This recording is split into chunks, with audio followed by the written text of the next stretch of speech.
أعوذ بالله من الشيطان الرجيم. بسم الله الرحمن الرحيم. الرحمن علم القرآن خلق الإنسان علمه البيان. الشمس والقمر بحسبان والنجم والشجر يسجدان والسماء رفعها ووضع الميزان ألا تطغوا في الميزان وأقيموا الوزن بالقسط ولا تخسروا الميزان والأرض وضعها للأنام فيها فاكهة والنخل ذات الأكمام والحب ذو العصف والريحان. فبأي آلاء ربكما تكذبان خلق الإنسان من صلصال كالفخار وخلق الجان من مارج من نار.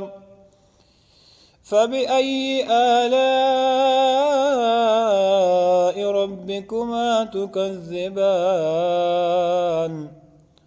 رب المشرقين ورب المغربين. فبأي آلاء ربكما تكذبان مرج البحرين يلتقيان بينهما برزخ لا يبغيان. فبأي آلاء ربكما تكذبان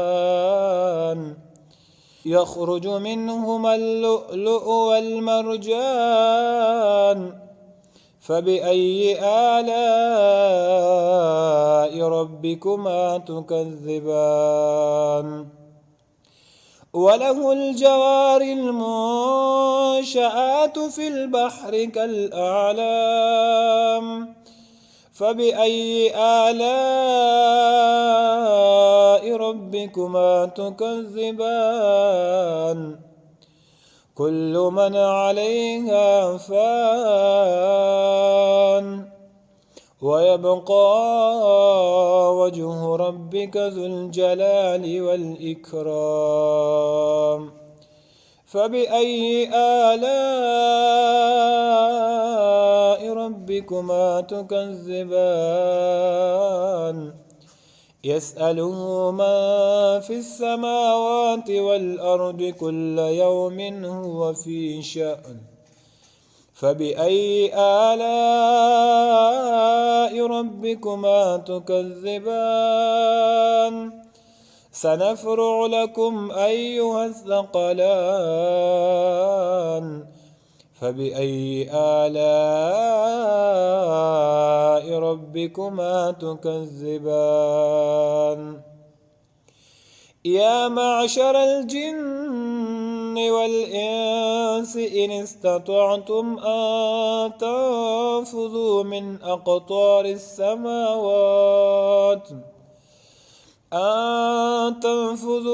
أقطار السماوات والأرض فانفذوا لا تنفذون إلا بسلطان.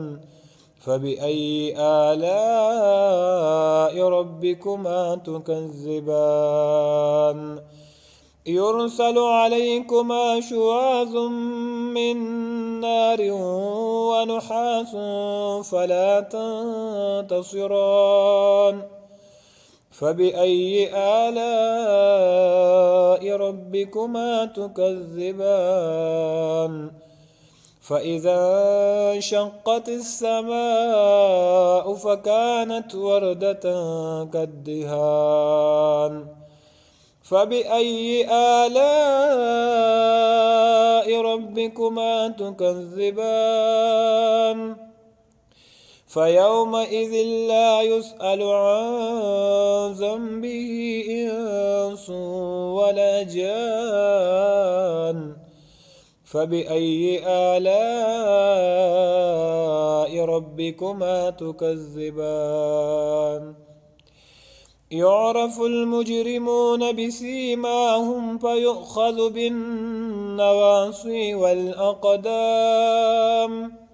فبأي آلاء ربكما تكذبان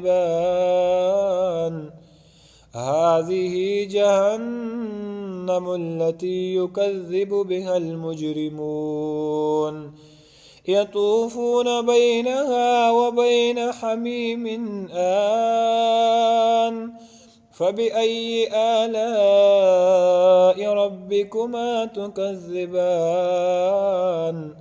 ولمن خاف مقام ربه جنتان فبأي آلاء ربكما تكذبان ذواتا أفنان فبأي آلاء ربكما تكذبان فيهما عينان تجريان فبأي آلاء ربكما تكذبان فيهما من كل فاكهة زوجان فبأي آلاء ربكما تكذبان متكئين على فرش بطائنها من استبرق وجنى الجنتين دان فبأي آلاء ربكما تكذبان فيهن قاصرات الطرف لم يطمثهن إنس قبلهم ولا جان فبأي آلاء ربكما تكذبان كأنهن الياقوت والمرجان فبأي آلاء ربكما تكذبان هل جزاء الإحسان إلا الإحسان فبأي آلاء ربكما تكذبان ومن دونهما جنتان فبأي آلاء ربكما تكذبان مدهامتان فبأي آلاء ربكما تكذبان فيهما عينان نضاختان فبأي آلاء ربكما تكذبان فيهما فاكهة ونخل ورمان فبأي آلاء ربكما تكذبان فيهن خيرات حسان فبأي آلاء ربكما تكذبان حور مقصورات في الخيام فبأي آلاء ربكما تكذبان لم يطمثهن إنس قبلهم ولا جان فبأي آلاء ربكما تكذبان متكئين على رفرف خضر وعبقري حسان فبأي آلاء ربكما تكذبان تبارك اسم ربك ذي الجلال والإكرام صدق الله العظيم.